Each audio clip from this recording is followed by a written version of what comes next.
This social anomaly is perhaps nowhere better illustrated than in these two different quotations. The first one is in chapter 6, and it discusses the priorities that Agnes and her family are considering as she attempts to go out a second time as a governess.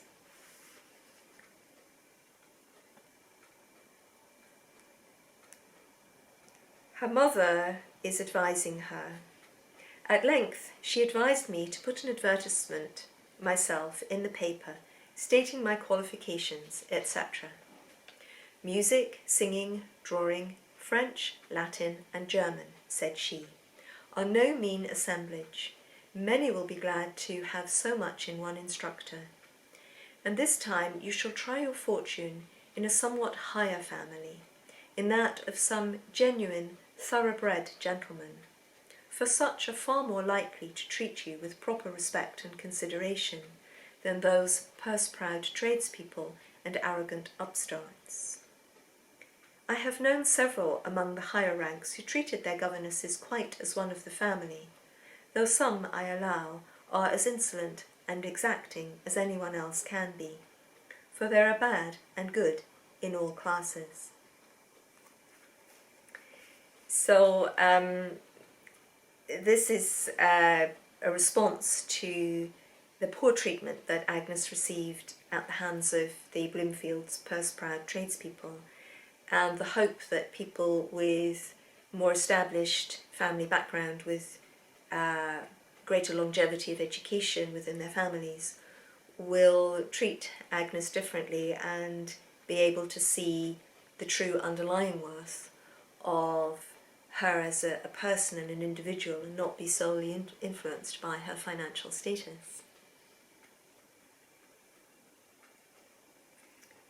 Agnes nonetheless had a very mixed experience with the Murrays. Then at the other end of the scale, the conflation in some ways, the fear that Agnes's family has that she will be conflated with servants. This occurs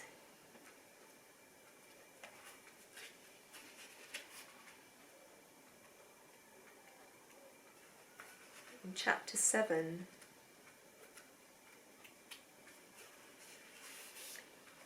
The servants, seeing in what little estimation the governess was held by both parents and children, regulated their behaviour by the same standard.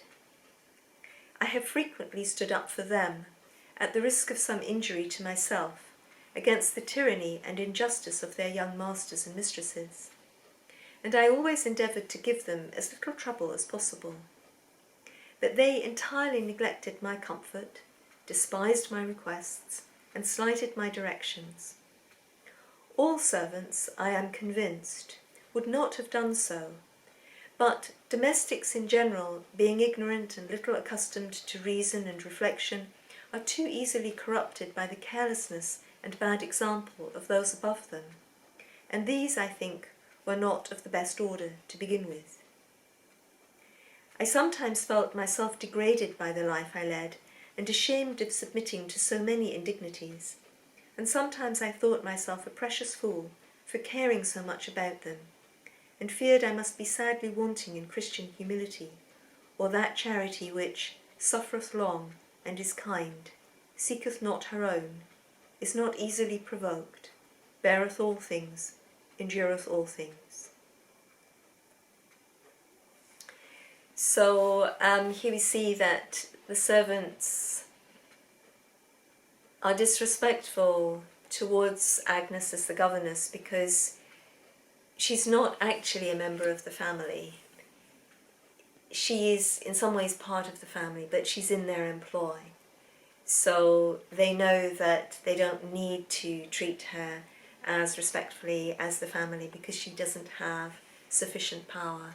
And where the family isn't always respectful towards Agnes, the servants are able to take advantage of her. I think it was a very difficult situation, and as previously stated, a lonely and emotionally desolate situation. Agnes has the consolation of a family in the background. Many governesses just simply did not.